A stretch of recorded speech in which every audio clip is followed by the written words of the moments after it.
우리 한국인들은 3세번이란 말을 참 많이 씁니다. 긍정적인 면으로는 2번 실패했어도 3세번이다. 내가 한 번 더 해서 이제 이번에 또 한 번 해보고 성공할 것이다. 뭐 이렇게 도전할 때 사용을 합니다. 그래도 3세번인데 거기까지는 해봐야지 그렇게 하지 않아요? 다른 문화권에서도 이 3의 법칙, Rule of Three라고 부르고 또 이런 이야기를 합니다. 예를 들면 1명이나 2명으로는 사람들의 관심을 끌기가 어려운데 3명이 되면 사람들의 관심이 모아지고 다른 사람들을 변화시킬 수 있다는 겁니다. 심리학 실험에서도 밝혀진 사실입니다. 예를 들면 이런 거예요.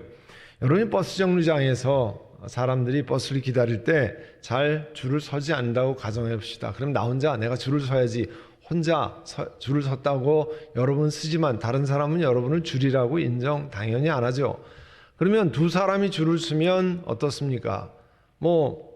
쳐다보긴 하지만 그래도 동참하지 않는다고 합니다. 그런데 3명이 줄을 서면 그 다음부터는 다 그 뒤쪽에 가서 줄을 선다고 그래요. 한번 해보세요. 식구들 셋이 가셔가지고. 그런데 우리는 또 3세번을 부정적인 일에도 잘 사용합니다. 내가 2번까지는 봐준다는데 3번째 또 잘못을 저질러 봐라. 그런 때는 내가 국물도 없다. 내가 가만히 놔두나 봐라. 이런 때 잘못을 2번 정도 하는 것까지 내가 넓은 아량으로 내가 받아줄 수 있는데 3번째까지 또 그러면 똑같은 잘못을 저지르면 더 이상 자비는 없다. 그런 식으로 이야기를 잘합니다. 우리 문화권에서 이런 이야기를 많이 듣고 자랐기 때문에 남들이 3번째 나에게 똑같은 잘못을 하면 한 번 뒤집어 엎는 것이 괜찮은 일입니까? 그러면 우리 문화권에서는 그런 얘기를 한다고 치고 우리 그리스도인들에게 이런 이야기는 어떻게 적용이 됩니까? 오늘 누가복음 17장 1절에는 예수께서 제자들에게 이렇게 말씀하셨어요. 걸려 넘어지게 하는 일들이 생기지 않을 수는 없지만 그런 일을 일으키는 사람에게는 화가 있다. 걸려 넘어지게 하는 일들, 남을 죄짓게 하는 일이라 그런 뜻입니다. 원어에서는 이건 스칸달라라는 단어를 썼어요. 거기서 영어 스캔들이라고 하는, 우리 스캔들이 일어났다 뭐 이런 얘기 많이 하잖아요. 그런 단어를 사용했습니다. 본래 의미가 이 트랩이라고 하는 덫 그리고 장애물이라는 뜻입니다. 그러니까 형제자매를 시험에 빠뜨리거나 혹은 거짓 교리나 잘못된 믿음으로 이끄는 것을 의미합니다.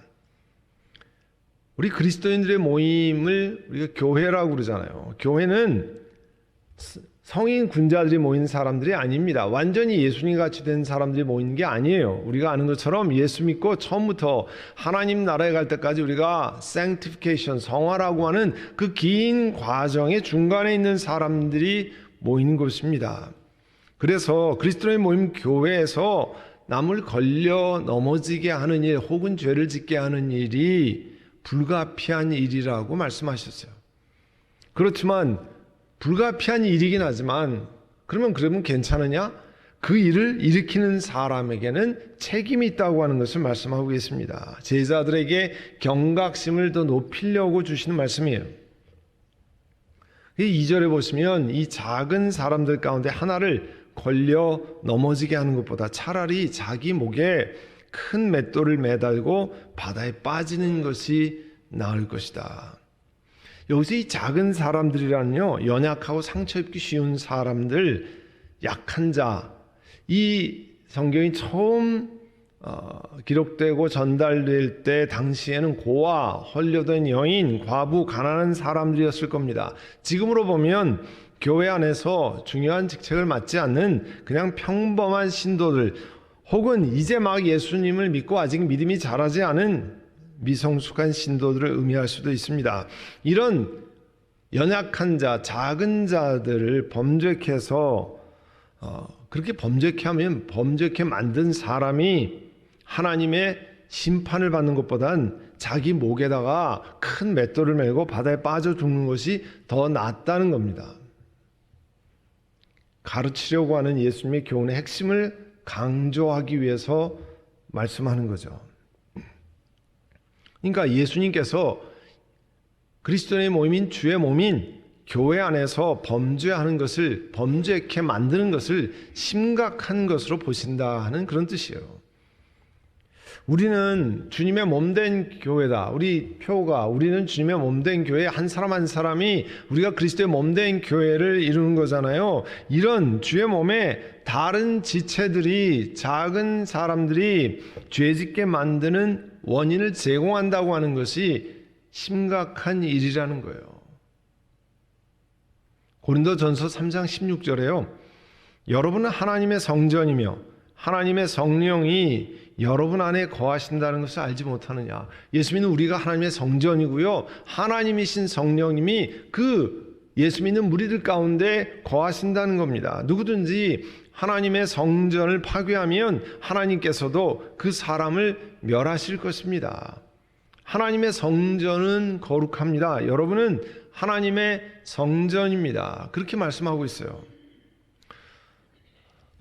우리 지난주부터 이제 새로 임직자 훈련을 했습니다. 그 임직자 훈련에서 함께 성경을 읽고 본인에게 주신 도전과 깨달음을 나누는 시간이 있었습니다. 훈련받은 분이 많아서 세 분씩 그룹을 져서 그 세 분씩 읽은 말씀 묵상하는 것을 나누었습니다. 그런데 한 집사님이 이런 이야기를 나눴습니다. 본인이 초등학교 저학년이었을 때 아버지와 함께 교회에 가서 예배를 드렸다는 거예요. 그런데 자기가 너무 놀란 것이 어느 분이 설교하시는, 그 당시 예배 중간이었으니까 설교하시는 목사님의 멱살을 잡고 끌어내리는 것을 자기가 봤다는 거예요. 그 장면이 아직도 생각난다고 그랬습니다. 그 교회에 어떤 사연이 있었겠죠. 그러나 많은 초신자들 앞에서 예배 드린 시간에 그런 일을 벌였다고 하는 것은 여러 사람들의 분명 충격적인 사건이었을 겁니다. 제가 그 집사님께 말씀드렸어요. 지금도 생생한 그 기억을 예수님이 치료해 주시는 치료, 힐링이 필요하다고 말씀드렸어요. 이게 얼마나 그 신앙생활에 많은 방해가 가지고 또 그분은 그래도 그 은혜 가운데 그 아버지도 계속 신앙생활하지만 그 장면을 위해서 신앙을 떠난 사람이 있을 수도 있잖아요. 근데 한 번은 제가 그 미국 목사님이 지은 책을 읽고 놀란 적이 있습니다. 아틀란타에 미국의 초대형 교회 가운데 하나가 노스 포인트라고 하는 교회가 있어요. 미국에서 3대 교회 사이즈나 이런 것으로 그런 교회 들어가는 교회인데 그 담임 목사가 앤디 스탠리라고 하는 목사님이에요. 그가 책을 썼는데 성품이라는 책을 썼어요. 성품은 말보다 더 크게 말한다. Louder than words라고 하는 그 책 서문에 자기가 직접 경험한 것을 썼습니다. 미국 목사님이 자기가 13살 때 자기 아버지가 담임 목사님이었는데 다른 교회에 그때 자기 눈으로 목격한 이야기를 적고 있습니다. 그 아버지가 아틀란타 제일침례교회의 담임 목사였는데요. 그날은 어느 회의를 전체 그 중직자들 회의를 인도하고 있었다는 거예요, 아버지가. 근데 어느 분이 공개적으로 나가서 주먹으로 자기 아버지의 얼굴을 가격하는 것을 자기가 봤다는 겁니다. 그걸 쓰고 있어요. 여러분, 아들이 얼마나 울분에 찼겠습니까? 아들이 얼마나 놀랬겠습니까? 그런데 그는 뭐라고 쓰고 있냐면 복수의 일을 가는 대신에 자기 거기서 묵묵히 하나님 앞에 서 있는 그 아버지를 바라보면서 대가를 무릅쓰고 바른 길을 가는 것을 배웠다고 수료했습니다. 다행히 그 아들은 나중에 목회자가 되고 그렇게 하면서 그걸 잘 극복한 케이스예요. 긍정적으로 극복하게 그 아들을 만드셨지만 그 자리에 있었던 다른 사람들에게 어떤 일이 일어났을지는 모릅니다. 그래서 3절에 보면 너희는 스스로 조심하여라. 자기 자신을 조심하도록 경고하고 있습니다. 예수님께서. 그런 일이 일어나기 때문에. 아까 말씀드린 걸 잘 기억해야 합니다. 교회는 예수 믿고 완전히 성인이 된 사람이 모이는 곳이 아닙니다. 이제 막 예수 믿고 죄된 성품을 가지고 하나님 나라에 조금씩 변화하는 사람들이 하나님 나라에 갈 때까지 예배드리에 모이는 곳입니다. 그러니까 정말 다양한 사람, 믿음의 정도가 다양하고 하는 일에서 오늘 예수님 말씀하시는 것이 그런 일이 일어날 수 있다고 하는 것을 말씀하고 계세요. 그래서 자기 자신들을 조심해야 하는 것은 빌립보서 2장 3절의 말씀을 기억해야 합니다. 무슨 일을 하든지 경쟁심, 허영으로 하지 말고 겸손한 마음으로 하고 자기보다 서로 남을 낮게 여겨야 된다는 거예요. 아, 저 사람이 맞을 수 있다. 내가 생각하는 것이 틀릴 수 있다라는 것을 먼저 생각해야 됩니다. 나만 맞고 저 사람이 틀렸다고 하면 이제 문제가 생겨나는 거죠. 그러나 예수님은 하나님께서 말씀하시기를 겸손한 마음으로 나보다 서로 남을 낮게 여기십시오. 저는 이 말씀을 보면 사도 바울의 이야기를 말씀하신 것을 생각했습니다. 고린도전서 9장 12절에 사도 바울께서 이렇게 고린도 교회에 편지를 씁니다. 다른 사람들이 여러분에게 이런 권리를 가졌다고 하면 하물며 우리는 더욱 그러하지 않겠습니까? 그러나 우리는 이런 권리를 쓰지 않았습니다. 복음을 증거하면서 이런 권리를 쓰지 않았습니다. 우리는 그리스도의 복음을 전하는 일에 지장을 주지 않도록 모든 것을 참습니다. 이렇게 썼어요. 사도 바울께서는 성경에 나와 있는 신앙의 가장 위대한 사도시잖아요. 복음을 전하는 일에 자신이 불필요한 장애, stumbling block이 되는 것을 원치 않았습니다. 그래서 그가 복음을 전해서 복음에 헌신한 사람으로 가질 수 있었던 여러 가지 합법적인, 하나님이 부여하신 합법적인 권리를 사용하지 않았다는 것을 이야기합니다. 어떤 그런 일로 인해서 일어나는 불편, 개인적인 고난도 기꺼이 감수하고자 했습니다. 그에게는 우상에게 드린 고기가 아무것도 아니기 때문에 고기를 먹을 자유와 권리가 있었습니다. 믿는 아내와 복음을 전하며 다닐 권리도 있었습니다. 그리고 전적으로 복음을 전하는 일에 헌신하기 때문에 경제적인 지원을 받을 권리를 가지고 있었습니다. 다른 사도들이 그런 권리를 행사했습니다. 그렇지만 사도 바울께서는 자기는 이런 권리를 사용하지 않으려고 했답니다. 왜 그러냐? 이유는 단 한 가지예요. 사람들에게 복음이 전해지고 복음의 진보에 방해가 되지 않도록 자기 권리를 절제한 것입니다. 바로 이런 모습이 너희는 스스로 조심하여라 하는 그런 지도자의 성숙한 사람의 모습입니다.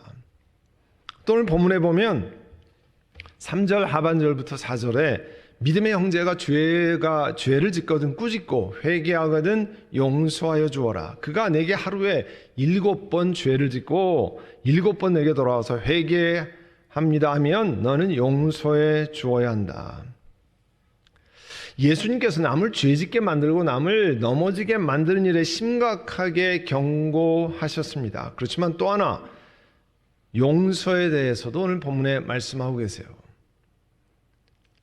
그런데 죄에 대해서 꾸짖고 회개하며 용서하는 일은 개인이 혼자 할 수 있는 일이 아니잖아요. 적어도 2사람이 있어야 되고 본문에 의하면 더 여러 사람이 있는 것을 말씀합니다. 커뮤니티가 함께하는 일이에요. 교회가 함께하는 일입니다.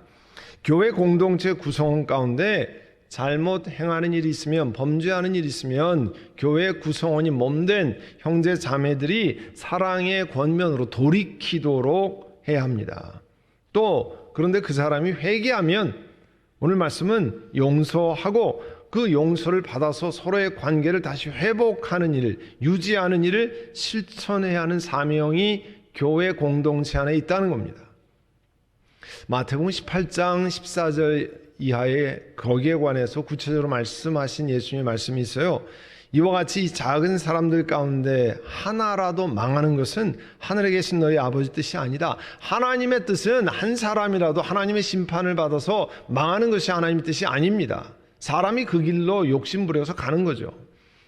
내 형제가 너에게 죄를 짓거든 가서 단둘이 있는 자리에서 그에게 충고하여라. 분명하게 이건 하나님이 기뻐하지 않는 죄라는 것이 확신이 들면 가서 충고하여라. 야단치는 것이 아니라 그렇게 하면 안 됩니다. 형제요, 자매님, 이렇게 하면 안 됩니다. 그가 너의 말을 들으면 그 형제를, 자매를 얻은 것이다. 그런데 그 말은 무슨 소리냐, 내가 뭘 잘못했느냐 듣지 않으면 한두 사람을 더 데리고 가거라. 그가 하는 모든 일을 두세 증인의 입을 빌어서 확정 지으려는 것이다. 그러나 그 형제가 그 두세 사람의 말도 듣지 않거든 교회에 말하여라. 많은 회중에게 말하여라. 혹은 교회 지도부에게 말하여라. 교회 말조차 듣지 않으면 그를 이방 사람이나 세리와 같이 여기라. 왜냐하면 부끄러워서 돌이킬 수 있도록 기회를 주라는 거죠.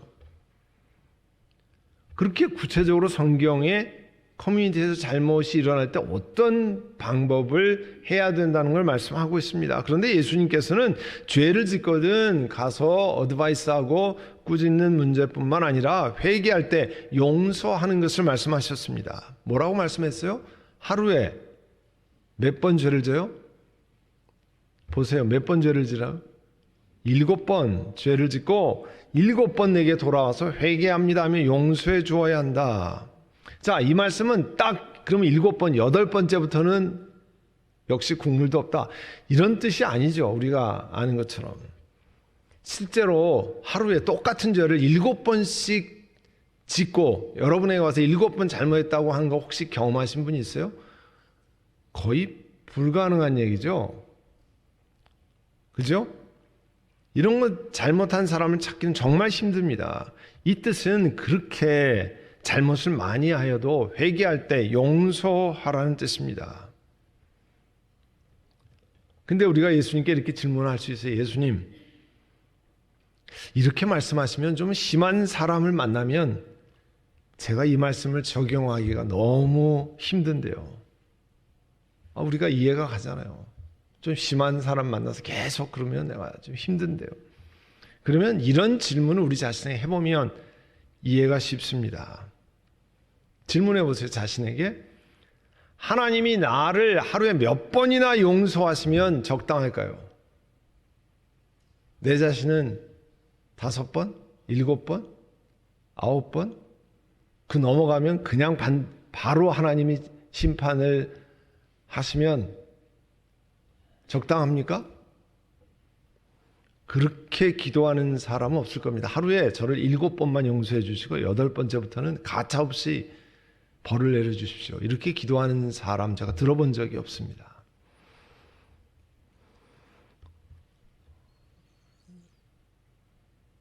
Goodness of God, 찬양 제목 가운데 주님의 선하심, 한국말은 주님의 선하심인데요. Goodness of God, 거기 그 복음성가의 시작이 이렇게 됩니다. I love you, Lord. 내가 주님을 사랑합니다. For your mercy never failed me. 왜냐하면 주의 자비는 결코 저를 실망시키지 않았기 때문에 그렇습니다. 주의 자비가 결코 나를 실망시키지 않았습니다. 무슨 뜻이에요? 늘 우리 주님이 저를 용서해 주셨습니다는 고백이잖아요. 나를 늘 끊임없이 용서하시는 하나님 앞에 우리가 서서 있잖아요. 우리도 하나님을 향해서는 이 찬양처럼 저를 계속 용서해 주십시오.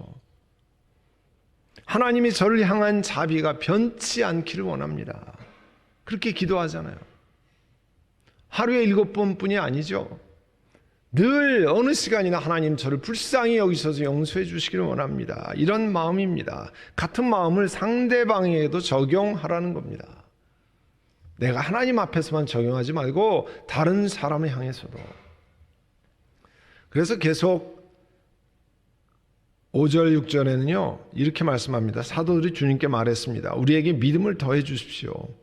예수님께서 말씀하셨다. 너희에게 겨자씨 하나일 만한 믿음이라도 있으면 이 뽕나무로 뽑혀서 바다에 심겨라면 그대로 될 것이다.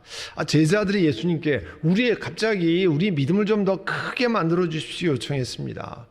왜 그런 요청을 했을까요? 제자들은 형제자매를 실족해 하지 않아야 한다는 것, 혹은 범죄한 형제자매가 돌아섰을 때 이렇게 많이 용서해야 한다는 것은 자신들이 생각해 보니까 자기들이 가진 믿음으로는 감당이 안 되는 것이라 생각했던 것 같습니다. 그러니까 이걸 깨닫고 이런 문제를 해결하기 위해서 우리가 믿음이 좀 더 커져야 되겠습니다. 그렇게 생각하는 것으로 보입니다. 그런데 예수님의 답은 뭐예요? 믿음이 얼만큼 크냐는 게 중요한 것이 아니라 예수님께 중요한 것은 믿음이 있느냐는 거예요. 믿음이 있으면 그 엄청난 일, 뽕나무로 뽑혀서 바다에 던지우라고 그래도 그 일이 일어나는 것처럼 똑같이 그렇게 용서할 수 있고 똑같이 다른 사람들에게 이 죄 짓거나 이렇게 하지 않는 그런 일을 할 수 있다고 하는, 믿음이 있으면 이렇게 한다고 하는 걸 말씀하셨잖아요. 그리고 7절에서 10절 섬김을, 믿음의 사람들이 섬김을 할 때 어떻게 해야 하는가를 말씀하고 있습니다.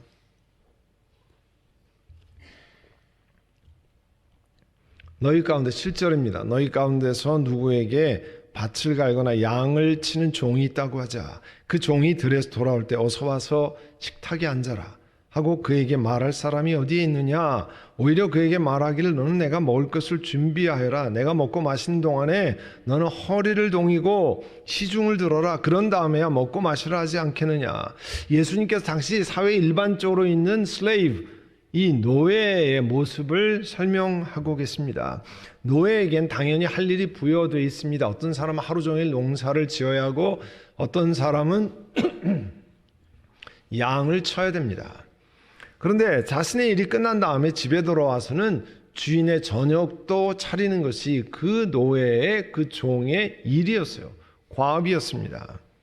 그의 일이었어요. 그러니까 주인이 저녁 식사하는 것을 다 시중 들고 끝나야 자기 일이 끝나고 종도 자신의 저녁을 먹을 수 있었습니다. 이게 종에게 부여된 삶이었어요. 그 모습을 예수님이 들어서 이야기하신 겁니다. 예수님이 이 이야기를 하신 이유가 뭡니까? 예수님의 제자들의 섬김도 이와 똑같다고 하는 것을 전하기 위한 가르침이에요. 예수님을 따르는 제자, 디사이플의 자세는 우리가 마땅히 해야 할 의무를 다했을 뿐입니다. 그거라는 겁니다. 제자들의 순종은 내가 얼만큼 많이 나는 순종했기 때문에 이만한 공을 세웠다, 이런 게 아니라는 거예요. 우리는 우리 부름받아서 사명 맡기는 것을 마땅히 행해야 한다는 거예요. 내가 이만큼 행했는데 왜 나를 몰라주고 그렇게 하느냐? 그건 제자들이 갖는 도리가 아니라는 겁니다. 우리 그리스도의 제자들은 이거는 내게 보상이 많이 되니까 순종하고 이건 내가 마음에 들지 않으니까 순종하지 않는다. 이거는 제자들이 할 도리가 아닌 거죠. 우리는 마땅히 부여받은 것을 하고 이게 내 도리입니다. 마땅히 해야 할 일입니다. 얘기하는 거예요. 그러나 하나님은 주님 앞에 신실하게 섬기는 사람에게 은혜로 이런 약속을 주셨어요. 에베소서 6장 8절에 선한 일을 하는 사람, 종이든지 자유인이든지 각각 그 갚음을 주님께로부터 받게 됨을 여러분은 아십시오. 하나님의 은혜로 그 보상을 주신다고 하는 거예요. 그거는 보상을 기대하고 하는 것이 아니라 하나님이 마땅히 이렇게 했는데 하나님이 긍휼히 여기셔서 보상을 주신다는 겁니다. 예수님 말씀에 의하면 우리 그리스도인들은 딱 3번까지만 봐준다. 혹은 3번째는 국물도 없다. 이렇게 하는 것 적합하지 않음을 알 수 있습니다. 하나님이 나를 끊임없이 용서해 주시도록 간구하고 있음을 기억해야 돼요. 그러니까 다른 사람들도 잘못을 저지르지만 돌이켜서 회개하면 계속 용서하는 삶을 살아야 된다고 말씀하는 겁니다. 우리 자신이 또한 다른 사람들이 걸려서 넘어질, 다른 사람들을 죄짓게 만드는 걸림돌이 되지 않도록 대단히 주의해야 합니다. 또 예수님을 따르는 사람들은, 그리스도의 자녀로 일꾼으로 부름받고 섬기는 사람들은 종이 자기 자신의 일을 다 마치신 후에 우리는 마땅히 해야 할 일을 할 뿐입니다. 그런 고백을 똑같이 드릴 줄 알아야 됩니다. 이와 같은 말씀이 우리가 실천하고 우리 삶 속에 기억하고 행해야 할 말씀인 것입니다. 오늘 이 말씀을 듣고 우리가 먼저 하나님 앞에 회개하기를 원합니다. 우리 모두가, 저를 포함해서. 저 같은 사람 목회자로 부지불식간에 다른 사람들의 걸림돌이 되는 거, 혹시 저로 인해 다른 사람들이 범죄하게 되는 것이 있는지 돌아보고 제 행동거지나 섬기는 모습을 통해서 그런 일은 없었는지, 또 우리 모든 하나님의 사람들이 그런 적은 없었는지 회개하고, 우리가 이 말씀에 어긋나게 살아온 것 하나님 앞에 회개하기를 원합니다. 그리고 성령 하나님 하나님의 은혜를 깨닫게 하셔서 이 말씀을 실천할 수 있는 영적인 의지와 힘을 주시기를 원합니다. 우리 묵상으로 회개하며 기도하며 나아갑니다. 사랑하는 주님, 저희들 저 같은 목회자로, 교회 중직자로 다른 사람이 범죄하게 혹은 걸려 넘어지는 일을 행하는 것, 하나님 부지불식간에 그런 일을 행하고 교만해서 그런 일을 행하는 것 저희들을 용서해 주시기를 원합니다. 사랑하는 주님, 저희들이 오늘 이 말씀에 어긋나게 저희 자신은 하나님 끊임없이 용서해 주기를 바라지만 다른 사람을 향해서는 용서에 너무 인색한 저희들을 용서해 주시기를 원합니다. 아버지 하나님, 저희들이 경각심을 갖고 늘 주의하고 교회, 몸된 교회에 어려움을 끼치지 않는 그런 성숙한 그리스도인이 되도록 저희 자신을 더 가다듬고 돌이키고 회개하고 낮아지고 다른 사람을 낮게 여기는 저희들 되게 하여 주옵소서. 하나님의 성령님 은혜를 주셔서 이 말씀을 실천하는 저희들 되기를 원합니다. 예수님의 이름으로 기도드립니다. 아멘.